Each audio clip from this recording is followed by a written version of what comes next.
Olá, senhores estudantes. Estamos aqui dando continuidade à análise dos exercícios do livro do David Griffith, de Mecânica Quântica, com o problema 4.2. E ele fala assim, né? Use as separações de variáveis em coordenadas cartesianas para resolver o poço cúbico infinito, ou partícula em uma caixa, né? No final, ele quer dizer que se trata dessa situação, né? Num poço quadrado cúbico infinito, você tem lá o potencial em função das posições x, y e z, que é cada uma das direções do espaço, e aqui está delimitado. O potencial é igual a zero se você está numa região onde x, y e z estão entre os valores de 0 e a, onde a é a largura do poço. E do poço, como ele é cúbico, né, então a largura em x, y e z são iguais, ok? E aí o potencial é infinito quando você está fora da caixa, né, que é o contrário de você estar aqui na região entre 0 e a, tanto para x, y como para z. Aí o item A pergunta assim: calcule os estados estacionários e suas energias correspondentes. Ok? Quando você pensa em um poço quadrado, por exemplo, esférico, né, um poço quadrado infinito só que esférico, você faz uso de coordenadas esféricas, por exemplo, para você descrever as derivadas parciais que ocorrem quando você precisa obter, por exemplo, o momento linear da partícula, a energia cinética, que fazem uso desses operadores. Aí é conveniente você ir para as coordenadas esféricas, porque a simetria do problema envolve uma esfera, né? Se você estiver pensando no poço esférico infinito, por exemplo. E aí, você faria, por exemplo, escreveria o gradiente assim nas suas coordenadas esféricas, né? Estou fazendo aqui um adendo antes de entrar propriamente no exercício, né?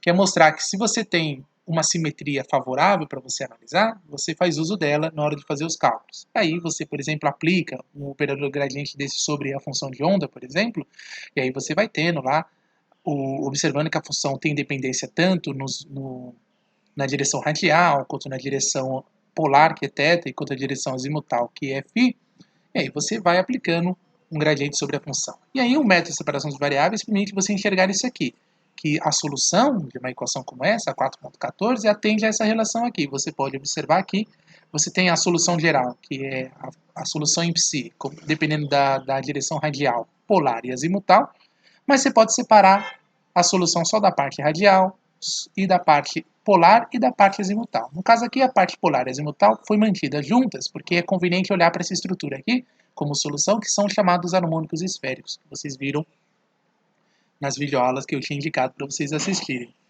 E aí, aqui, então, você usando o método de separação de variáveis, você pode fazer esses procedimentos, tá vendo? De você isolar. Aí, quais são os procedimentos básicos, né?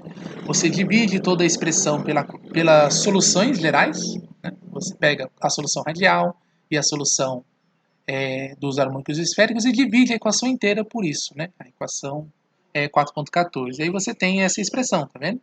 Onde você vai buscando a separação de variáveis, né? Tá vendo? Você vai fazendo um procedimento onde as derivadas parciais ficam só em função de uma única variável, mas aí os desdobramentos levam você a escrever essas relações, né? Que o potencial fica multiplicado pela solução radial e a dos harmônicos esféricos, e do outro lado a energia fica multiplicada, que na verdade foi multiplicado, né? Porque você precisa, na verdade, ir separando as variáveis por esse procedimento.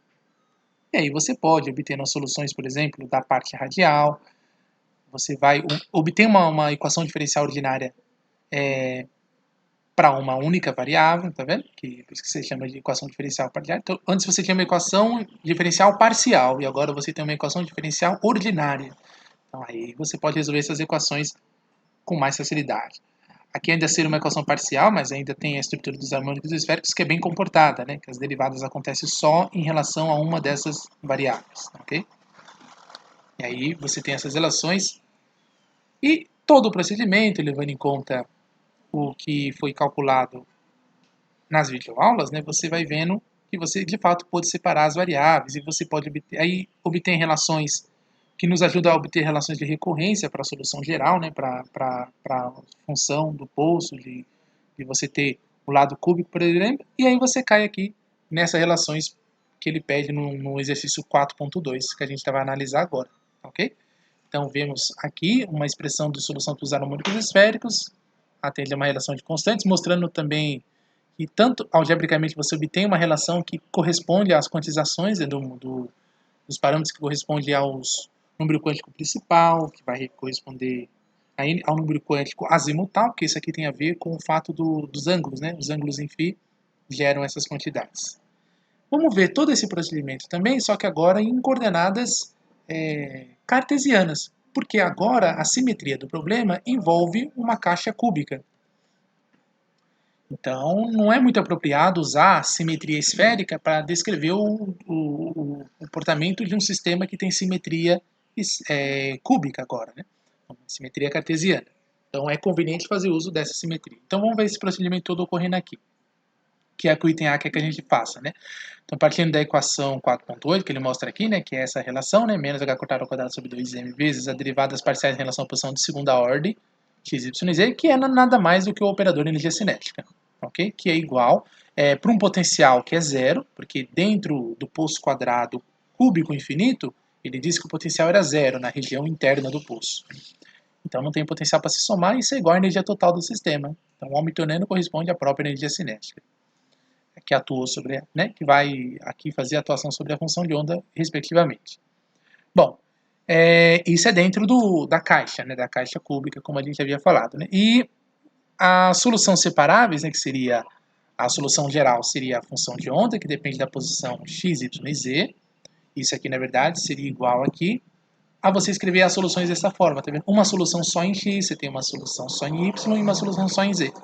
Então, podemos fazer esse método de separação de variáveis também em coordenadas, seja lá qual for, né? No caso aqui a cartesiana. Então, a gente pode colocar aqui, né, fazendo essa divisão, né, de x, y, z, que é o primeiro passo para se separar as variáveis. Né? Porque, veja, você pode pegar essa expressão e escrever aqui no lugar do psi x, y, z, mas você descobre que y, no caso a derivada que acontece em x, y e z são constantes. Então eles saem da derivada e vêm aqui à frente. O mesmo raciocínio vale para o y. Quando você está derivando em y, essa função de onda aqui, x e z são constantes, podem sair da derivada, vêm aqui na frente. Bem como, quando você faz a derivada em z, x e y são constantes, vem aqui à frente da derivada, só fica a derivada em z. Então você fica só com uma derivada acontecendo na direção x, só a solução em y que deriva em y e só a solução em z que deriva em z. E os outros termos ficam aqui na frente cruzados. Então, se eu dividir tudo por x, y, z, que são as soluções, eu simplifico os termos que ficam aqui na frente. Eu não fico com variáveis aqui para trabalhar. Então, tem aqui, ó, eu só fico agora uma estrutura só em função de x, uma só em função de y e uma só em função de z. Ou seja, eu consegui separar as soluções. Tá vendo? Só que tem os desdobramentos, né? Do outro lado você vai ter, então, menos 2m sobre h cortado vezes o valor de energia, que aí isola as constantes para cá, envolvendo a energia. E aí deriva em x, y e z. Tá bom? Com esse procedimento, nós podemos então fazer lá. Vamos aplicar, né? As derivadas de segunda ordem em relação à posição da solução em x vai ser igual a menos uma constante. Como acontece a derivada duas vezes, quando você faz a derivada de uma função em relação à posição, você tem lá isso é igual a uma certa constante vezes a função de onda correspondente. E a gente já conhece os mecanismos da mecânica quântica que eles nos dizem. Quando você pega um operador e atua sobre a função de onda, você tem como resposta a própria função de onda, só que vezes um termo aqui na frente, que é o valor, como é que fala? É o observável que você extrai dessa operação. Tá bom? Então, só que você faz isso duas vezes, então o operador atua pela segunda vez. E aí, como esse aqui é uma constante, o menos, no caso, menos k, x, né, vai ser uma constante, então ele sai da hora que derivar pela segunda vez, vai produzir uma nova constante. Eu sei que é a mesma constante, poderia ser diferente. Se a função de onda tivesse se modificado na hora que o operador atuou, aí eu teria que ver que são duas constantes que apareceriam aqui. Mas não é o caso. Essa derivada atua de maneira equivalente. A função de onda não se modifica quando essa derivada atua. Tá certo? Então, por isso que as constantes são as mesmas quando atua a derivada duas vezes. Tá, ok? Eu preciso impor aqui o sinal de menos, porque nesse caso, quando eu derivo a primeira vez, eu teria, sei lá, uma constante kx, mas quando eu derivo de novo, eu vejo que tem que ter essa estrutura com menos, né? Então, ou seja, o k teria que ser complexo, né? Isso que eu estou querendo dizer para vocês, né? Quando o k for um valor, fosse, né, pensado como um valor complexo, aí essa solução ficaria geral assim, né? Que aí a função deriva uma vez, daria i vezes k, quando deriva de novo, daria i vezes k novamente, aí ficaria i vezes i dando menos 1, e o k quadrado, tá bom? Então, k, na verdade, aqui é real, tá? Mas fruto, as derivadas trariam para cá um menos i como solução. Né? soluções podem ser feitas de maneiras muito distintas, tá ok? É que a mecânica quântica é conveniente fazer assim. Então, vamos seguir o que é conveniente para a gente. Tanto a derivadas feitas em x quanto em y, tá vendo? Que é uma componente, uma constante ky aqui, ao quadrado, e também em z, tá bom? Aí eu tenho certeza, nesse caso, que as constantes para x, para y e para z não são iguais entre elas, né? Mas entre si, sim. E aí, com a energia sendo expressa dessa forma, tá vendo? Energia igual a h cortado ao quadrado sobre 2 vezes a massa, e fica a soma desses k, x e y ao quadrado correspondentes, que é o outro lado da equação, tá certo? Essas derivadas atuando dos lados esquerdos produziram esses observáveis.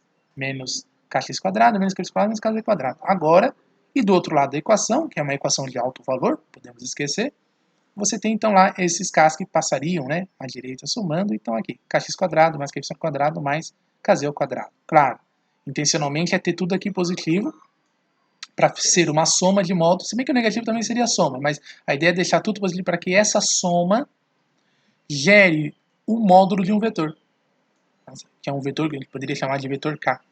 E aí, módulo ao quadrado do vetor k, quando eu tiro raiz quadrada, é interessante fazer raiz quadrada de um número positivo. Então, tudo é feito de forma intencional para você ter essas situações. Portanto, agora eu posso escrever lá que a solução em x atende a, na verdade, a solução, né, que nós temos aqui para x, na verdade, é a relação de Euler, né, que é seno, que é e elevado a ikx, né? Você pode escrever essas relações. Bom, na verdade, combinando essas relações de Euler, né? Porque vai mostrar aqui. É mais interessante escrever na forma de senos e cossenos, porque você já deixa. Você tem mais uma separação nas soluções, né? Que é seno de kx, a menos de uma constante, mais b é mais bx, que é outra constante, vezes cosseno de kx. Né? Essa é a solução para esse tipo de equação diferencial aqui, né? Que nós vimos acima. Então, que solução, que valor que x assume, que função que o x assume para que a sua derivada segunda reproduza a própria função e com essa menos i vezes a constante aqui ao quadrado, ok? Então, essa é uma das tarefas aqui que estão desenvolvidas. Bom, vamos lá. Feito esse raciocínio todo, né, partindo dessa expressão, eu acabei adiantando aqui, a expressão mais geral ficaria então essa relação para o x, para o y atende a mesma relação com o seu correspondente, né? E o z também, com a sua correspondente expressão, nada mais. E aí, a partir de agora, a gente tem então que fazendo essa solução, aqui não obedeceu, agora sim. Então aqui a gente tem que, vamos fazer as condições de contorno para essa solução. Não é todas as soluções que satisfazem a relação que a gente vai ter. Temos que impor as condições de contorno de acordo com o problema físico específico que você está tratando. Só é possível atribuir condições de contorno, quem atribui, na verdade, é a situação física real que você quer aplicar, onde você vai aplicar a análise teórica que você está fazendo aqui. Então, quando x vale zero, né, nós temos que, de fato, essa quantidade aqui dá zero em A, a solução envolvendo a quantidade de A, e dá simplesmente B, né, a solução. Então, a gente tem aqui que x de zero é igual a B. Mas, por sua vez, B a gente trata por igual a zero, porque essa é uma condição de contorno que eu tenho. Porque zero significa que eu estou na lateral da caixa. Né? Se eu estou na lateral da caixa, eu estou indo para a região onde o potencial é infinito, conforme a definição proposta, inclusive, no problema 4.2. Então, se a partícula estiver encostado na parede da caixa, ela está diante de um potencial infinito. Ali, a partícula não tem, ela é uma região proibida para a partícula, ela não pode passar dali. Então, a função de eu tem que ser zero nessa região. Então, por isso que eu tenho que impor que a constante bx tem que ser zero. O mesmo procede para y e também para z, conforme vocês estão vendo no comentário aqui. E isso também vale no outro lado da caixa, no lado oposto. No lado oposto, que é a região posição A, aí a partícula de novo se encontra na região proibida, que é a região onde o potencial vai ao infinito. Então lá não tem uma função de onda para descrever o estado da partícula, porque esse estado quântico não vai existir. Né? A partícula ela é proibida de chegar lá. Só que tem os desdobramentos para isso. Né? Os desdobramentos é o seguinte, você vai ter que a quantidade kx vai ser igual aqui no caso, que a gente já tem das soluções mais gerais, é que no ponto A é mais geral de observar o seguinte. Né? a definir a quantidade de A, independentemente disso, você tem lá que tem que impor que tem que ser zero a solução no ponto A. Então vai ser seno de kx com x substituindo o valor A tem que ser zero. Né? E isso implica que só aquele seno só pode ser zero, por se tratar de uma função ímpar, se kx for igual a nx, né, correspondente, né, de π sobre A, como a gente já viu em tantos outros exercícios aqui, desde que n seja em números naturais, aqui, como vocês veem. Não nulo, né, que é diferente de zero. E aqui a gente tem ainda que, se a gente for ver para nx diferente de zero, evidentemente, né, que é o caso que a gente está tratando, e ele também, os valores negativos são reduzidos, né, são, como é que fala? Equivalentes, né? É redundante, né? Melhor falar assim, que é igual a palavra que está aqui, né? Se você fizesse para n's negativos, é porque a função ela é antissimétrica, então, ou função ímpar, como a gente fala, o menos sai à frente da função. O comportamento dela, na verdade, é o mesmo. É a menos do sinal, evidentemente. Isso se estende para a direção y, o mesmo procedimento, e também para a direção z, ok? Portanto, a solução geral para a função de onda, nesse caso aqui, para coordenadas cartesianas, para descrever uma partícula dentro de uma caixa, é igual a psi de x, y e z, que é igual aqui. Aí combina a todas as soluções gerais, tá vendo? As componentes as constantes de normalização correspondentes a cada uma delas, vezes seno de nx π sobre A, que multiplica, tá vendo? Essa é a solução em x, vezes a solução em y, vezes a solução em z. Elas são soluções separáveis. Equações diferenciais ordinárias, deu para fazer isso. E a energia ficou sendo essa expressão aqui, que é h, né, π quadrado, substituindo o valor de x, nada mais. Aí você consegue ter uma energia que fica só em função desses números, que são números inteiros positivos, por exemplo. Né? Se fossem inteiros negativos, tá vendo como é a redundância que ele citou acima aqui, né? Daria a mesma coisa para o valor de energia. É indiferente em relação aos observáveis físicos, não pode depender de referencial que você esteja usando. Veja, a energia de fato é quantizada, tá vendo? Ela está em função desses números. Por isso que a gente costuma chamar esses parâmetros, né, que a gente usa para soluções gerais da função de onda como números quânticos. Porque ele é um número atrelado à quantidade de energia, no caso. Então, quando eu mudo esse número, que é apenas um número adimensional, nada mais, mas eu mexer nesse número é mexer num observável físico, que é, no caso, a energia aqui. Então, ele é um número quântico correspondente associado à energia. Tá bom? Números quânticos se comportam do mesmo jeito na direção x, na direção y e na direção z, pelo espaço ser isotrópico. Bom, e aí a gente pode agora normalizar essa função. Porque, veja, eu consegui ter soluções separáveis para a direção x, y e z, soluções x, y e z, mas não quer dizer que que essa solução ainda é a solução para os sistemas físicos que eu esteja tratando. Porque a parte da solução, o conjunto de soluções que sai daqui, dessa expressão, que vai me interessar para a física, são as que são normalizadas, porque a densidade de probabilidade tem que ser igual a 1 quando eu integro em toda a região do espaço. Quando eu procuro a partícula em todo o interior da caixa, a probabilidade não pode ser maior que 1. Então eu tenho que necessariamente normalizar essa função. Então a gente vai normalizar as soluções em x, em y e z da função de onda de forma separada. Isso é uma propriedade que vocês perceberam nas videoaulas que vocês assistiram, que o professor vai explicando que você, além de ter a maneira de fazer soluções separadas, você ainda pode normalizar separadamente. Né? Então existe essa independência no processo de normalização. É muito interessante isso. Provavelmente o Schrödinger, quando fez isso as primeiras vezes, ele não sabia. Talvez ele foi notando isso com o tempo, que ia ver essa relação. E do ponto de vista matemático, se buscar conhecimento matemático, você tem essas propriedades bem satisfeitas. Então vamos lá? Vamos normalizar então cada uma separadamente. Então, com a x, a y e a z igual a raiz quadrada, aqui no caso, de 2 sobre a. Então, seria o processo. Normalizar, então, você vai ter que integrar essa função toda em x. E ver só esse pedaço aqui, tá vendo? Só integrar com ax. Nós já sabemos a integral de seno ao quadrado, né, que ele é conhecido na literatura, que a gente fez inclusive outros exercícios, tem como solução de fato 2 sobre a, né, na verdade. E aí como você tem que extrair raiz quadrada, porque o a vai estar ao quadrado, então fica de fato raiz quadrada de 2 sobre a. É o mesmo para a direção Y e o mesmo para a direção Z. Então as constantes de fato são iguais, ok? E de fato tem esse valor atribuído aí. E a função de onda, então, agora, com a sua respectiva constante de normalização, está aí. 2 sobre A elevado ao cubo e extraído a raiz quadrada disso, que é o que está aqui originalmente. Então, é essa quantidade ao cubo, né? Porque apareceram 3 A's multiplicando aqui. Agora sim, eu tenho uma solução geral para a função de onda que realmente descreve o sistema físico realizável, que é esse da partícula no interior da caixa, com energia sendo quantizada dessa maneira. Ok?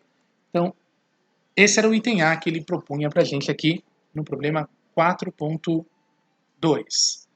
No item B, ele quer saber da gente, né? Ele pede para você fazer uma organização antes de fazer as contas, né? Ó, chame as quantidades E1, E2, E3 e assim por diante como sendo as energias distintas, né? Em ordem crescente. Então, vamos respeitar essa organização que ele está pedindo. E encontre os valores de E1, E2, E3, E4, E5 e o E6. Ele quer esses 6 primeiros valores de energia. E determine a degenerescência de cada um desses valores, ou seja, o número de estados distintos que compartilham da mesma energia. Então, ele avisa o que é degenerescência, explica, né? Ele faz um comentário também que em uma dimensão não ocorre estados ligados degenerados. Veja, aí ele pede para a gente olhar o problema 2, 4 e 5, eu não cheguei a pedir para a gente fazer aqui no curso, mas vocês podem dar uma olhada no solucionário que vocês têm em mãos aí no curso, né? Porém, em 3 dimensões, eles são muito comuns, né? Então, vamos ver, né, as degenerescências ocorrendo aqui. Bem, então, item B, vamos partir daqui, ó. Vamos organizar do jeito que ele falou. Então, NX, NY, NZ, tá aqui organizados.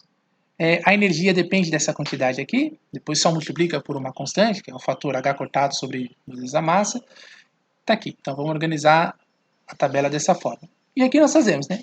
Número quântico começando em 1, né? Porque é para fazer até o 6, né? Conforme ele orientou. Só que existem várias combinatórias, né? Imagina, você tem a solução em X começando com o número quântico 1, que você vai chamar lá de estado fundamental naquela direção, em Y também em 1 e Z também em 1. Aí a energia vai ter um fator 3, vai aparecer um fator 3 multiplicando a energia por causa dessa quantidade que está lá na fórmula da energia que nós vimos há pouco. Tem essa outra combinação, 1 e 2, aí vai dar 6 lá na energia. 2, 1, 2 e 1, tá vendo? Tem todas essas combinações aqui. Deixa eu ver se dá para enquadrar tudo na mesma cena aqui do vídeo. Tá aí. Então você tem que fazer todas as combinações possíveis, tá vendo? Olha lá, 2, 1, 1. Agora tá correndo aqui a segunda coluna, tá vendo? Agora, aí aqui também, ó, outras combinações que temos e esses grupos de energia. Mas repare que, intencionalmente, olha como está organizada a tabela. Quando eu fiz o caso 1, 1, 1, que ele avisou lá, inclusive, que para um único valor para o mesmo valor para todos, né, 1 dá sempre um único valor para energia, né, que é 3 vezes o valor da constante à frente dela. Aqui só dá, que é o que está aqui, tá vendo? E1 só com 3 vezes essa quantidade aqui, que é uma constante, tá vendo? Agora, quando você tem essas outras 3 combinações dos números quânticos, você vê que repete, tá vendo? O valor de energia, porque vai 6 vezes essa expressão aqui, tá vendo? 6 vezes, ó. Energia é 2, 6 vezes. Só que ele tem 3 estados quânticos diferentes. Esse aqui é um certo estado quântico. Esse aqui é outro. É uma outra configuração aqui. E aqui também é uma terceira configuração. 3 configurações diferentes, só que com o mesmo valor de energia que está aqui, E2. Tá vendo? Então ele representa aqui que a degenerescência é o fator 3. São 3 situações físicas, 3 configurações diferentes, só que com o mesmo valor de energia. Tá vendo? Onde eu estou com o mouse aqui. 3 valores, 3 situações diferentes físicas, só que com o mesmo valor de energia. Isso se estende também aqui para essa outra configuração, que repete, tá vendo? 9 vezes aqui, ó. Também são 3 degenerescências com o mesmo valor de energia. Isso vai acontecendo repetidas vezes, tá vendo? Com outras combinações. O fator 11, tá vendo aqui? E aqui com 4. 11 vezes. Ele pediu para fazer até o 6, então continuando aqui, ó. Ó, quando fica tudo igual, vai ter uma hora que vai dar tudo igual em 2, tá vendo? 2 para o NX, 2 para o NY e 2 para o NZ. Volta a ser apenas uma única valor de energia. Então aqui não é um caso degenerado. Então o E, aqui no caso E5, né? Ele só tem um caso, uma única configuração que obtém esse valor de energia. Então, esse valor de energia só vale para uma única configuração física, quântica, né? Aqui já dá bem mais, olha só. Quando eu fiz as combinações, esses tipos de combinações aqui, com N1, N2 e N3, olha, deu 1, 2, 3, 4, 5, 6 combinações possíveis. Com o fator 14 aqui na frente, ó. Então a degenerescência foi 6. Ou seja, cada vez mais, quanto mais altos os níveis de energia, você vai tendo cada vez mais configurações, mais degenerescências. Aqui não é o caso, mas se a gente pensasse no caso do átomo, né, um átomo de hidrogênio que tem os elétrons orbitando, né, você vê que o elétron pode ficar ocupando níveis de energias diferentes nas configurações da direção x, y e z, mas eles podem repetir a energia que eles têm armazenado. Né? Então você tem as degenerescências sendo caracterizadas assim. Para átomos mais complicados, átomos que têm muito mais elétrons, você também tem essas repetições. Você tem, às vezes você tem configurações diferentes, só que com a mesma energia que o elétron estaria possuindo. Então, identificar as degenerescências é importante. Por quê?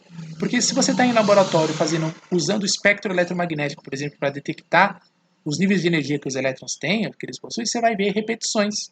Você vai ver que as linhas espectrais elas têm repetição, muitas vezes, mesmo configurações diferentes. O átomo com uma temperatura diferente, ele revela, às vezes, uma região do espectro igual. Aí você fala, opa, então isso aqui é uma degenerescência quando eu comparo com o átomo em outra temperatura, por exemplo. Então, isso é muito importante identificar em física quantas degenerescências há em uma determinada configuração. Isso, claro, você já deve ter sentido que a interpretação estatística da mecânica quântica começa a se enxergar aqui, tá vendo? Porque essa estrutura permite você ver que você pode fazer essas combinatórias e pode prever estatisticamente como é que aparecem essas degenerescências todas. Tá bom? Então, a interpretação estatística na mecânica quântica se faz uso quando você vai para o experimento, para o laboratório. Ok? No caso agora, atendendo ao item C, né, o item C quer saber da gente qual é a degenerescência aqui, né, da energia no nível 14, né, de energia. E por que esse caso ele fala assim, né, por que esse caso é interessante? Vamos ver, porque, claro, você já vê que tem uma grande degenerescência envolvendo esse nível de energia 14. Você pode dizer que é o 13º estado excitado, né? Porque no caso aqui começa do 1, tá? Então 1 seria o estado fundamental. Então tem essa característica. Então tem que fazer a contagem assim. Então a gente vê que nessas combinações, né, que nós temos aqui de E7, 3, 2, 2, por exemplo, E8, 4, 1, 1, porque aí você segue a ordem da tabela, tá bom? Então vamos ver aqui, ó, para contar para a gente não se perder nessa contagem. Aqui é energia E1 e aqui é E2, E2, 3, 4, 5, 6, 7, 8, 9, 10, 11, 12, 13, 14, né? Que é o que ele está falando lá. Então, 2, 1, 3. Deixa eu ver se eu não errei a contagem. Falar besteira aqui. 3, 2, 2, né? Cadê? 3, 2, 2. Que é as combinações que dá para fazer aqui. Eu acho que eu contei aqui, né? 3, 2, 1. E vamos ver, então, ele fazendo essas contagens para a gente. Então, no caso de você ter o valor, a sétima ordem lá das configurações, né, que seria o caso 3, 2, 2 e a oitava como sendo 4, 1, 1, e 9 sendo 3, 3, 1, aí teria que fazer uma distinção, porque a tabela agora não dá para ver todos eles. Né? Então, aqui seria E10 seria 4, 2, 1, E11 seria 3, 2, 3, 3, 2, o E12 seria 4, 2, 2, XYZ, NX, NY, NZ, a configuração 13 é 4, 3, 1, e a configuração 14 é tudo igual de novo, tá vendo? Que não tem degenerescência. E a 511, tá? Então, a degenerescência, né, do E14, ele é 4, nesse caso, né? Que aí você tem 4 possibilidades, né? Que você vai ter aqui 3, 3 e 11 também. E aí, como ele fala aqui também, né, uma simples combinações, né, desses representações, essas configurações, né, de acordo com as degenerescências de 1, né, quando o NX são todos iguais, né, você teria, a gente viu lá nos valores iniciais que quando eram tudo igual não dava degenerescência, né, então agora, mas isso não é uma regra, na verdade, tem hora que isso acontece, né, então no caso em 3, né, duas são as mesmas, né, então você tem aqui que quebra essa relação, você tem uma relação que é diferente, né, da degenerescência, ou ainda no caso de 6, né, que todos os 3 são diferentes, Mas no caso, né, do E14, aqui que ele fala, né, ele diz que há uma, como é que fala? Um acidente, vamos dizer assim. A gente estava achando que quando era tudo igual, dava sempre, não dava delicência, e aqui não. Aqui dá um acidente numérico onde 3 quadrado mais 3 quadrado mais 6 quadrado acaba dando 27, né? Mas 5 ao quadrado mais 1 ao quadrado mais 1 ao quadrado, ele também é 27. Né? Então, ou seja, você tem dois valores de energias que acabam sendo iguais. Ó, olha a atenção que ele está chamando aqui. Essa aqui é uma configuração. O NX ser 3, o NY ser 3 e o NZ ser 3. Ok? Aí você fala, bom, então isso aqui é uma configuração, tem um certo nível de energia. 27 vezes essa quantidade aqui, né? Que é π quadrado, h cortado sobre 2 vezes a massa vezes a largura da caixa. Tudo bem. Aí você tem essa outra situação. Essa configuração 5, 1, 1 deu o mesmo valor de energia, mas não quer dizer que seja um estado degenerado nesse caso, né? Então aqui a gente fala, ó, melhor dizer assim, né, que a degenerescência ela é maior que as combinatórias, né? As reações de combinatórias feitas na sugestão lá. Então, isso é uma degenerescência, ok? Porque aqui você tem uma configuração e aqui você tem outra. Mas antes dava a sensação, quando a gente estava montando a tabela do início, é que a degenerescência ia aumentando conforme aumentava as possibilidades de combinatória. E agora você descobre que, quando você vai aumentando a combinatória, o número, né, de combinações, né, a razão, ela também é maior, né, que deveria ser a sugestão aqui, né, no caso, né, interessante. Então, é isso que acontece. Né? Você tem... Porque você ia pensar o seguinte, né, qual foi a sensação que o início dessa tabela dava pra gente? Quando era tudo igual, era um valor único de energia, não tinha degenerescência. E agora, e quando a gente viu o caso 333 e o caso 511, o 511 tinha o mesmo valor de energia do 333. Então, não podemos dizer, olhando só para esses poucos valores também, que sempre que a configuração for os números iguais, é que vai ter degenerescência e não. Na verdade, tem que investigar fazendo as outras combinatórias, ok? Essa é uma relação que a gente tem que levar em conta aqui. Por exemplo, eu dizer assim, olha, não tem nenhum valor com energia, por exemplo, deixa eu ver o caso aqui 2,2 para dar o exemplo. Não tem nenhuma configuração com energia igual a 12. Eu falo assim, por que eu faço essa afirmação? Porque quando eu tenho todos iguais, ele não tem degenerescência. Eu falo que a degenerescência aqui é igual a 1. Mas tem que desconfiar desse 1 aqui, ó. Porque pode ser que exista uma combinação lá na frente, com outros valores, que reproduza esse fator 12 aqui. Na hora que faz nx quadrado, nx quadrado mais nz quadrado. Se isso acontecer, então, na verdade, tem degenerescência com outras configurações desse aqui. Tá? Então, essa forma de construir a tabela é uma regra que vai nos ajudando a fazer essa organização. Mas isso não quer dizer que ela é geral, ok? É uma tabela geral. Então, era isso que o problema 4.2 estava querendo que a gente tomasse cuidado no item C. Perceber que eu não posso afirmar, eu não posso bater o martelo dizendo que não tem degenerescências com a configuração, por exemplo, 2222. Não. Teria que continuar vendo todas as combinatórias possíveis. Aí eu faço uso da estatística para isso. A estatística vai conseguir fazer uma generalização desses processos de combinatória. Aí sim eu vou ter uma relação mais completa e dizer se há ou não degenerescência de fato. Ok? Então o que eu posso dizer aqui é que esses valores que nós obtivemos no item B são para a região das energias começando com o primeiro nível, o nível 1 até o nível 6. Só isso que eu posso afirmar, que é o que o item B tinha pedido para fazer. Então, nesse enquadramento, ou seja, só o átomo sendo excitado do estado fundamental até o sexto, né, sétimo estado, até aqui, ok, eu posso dizer que as degenerescências têm essa característica. Mas se eu continuar excitando esse átomo com a sétimo estado excitado, o oitavo, nono, isso aqui vai mexer, vai mudar o volume, o número de degenerescências. Tá? Então, o item C nos ajudou a enxergar esse comportamento. Cuidado com generalização. Tá? Então, quando você vai percebendo uma relação que vai recorrendo, você tem que ver se ela de fato é uma relação de recorrência geral. Tá bom? Então, isso era a atenção que o exercício 4.2 queria nos trazer. Tá bom? Até a próxima.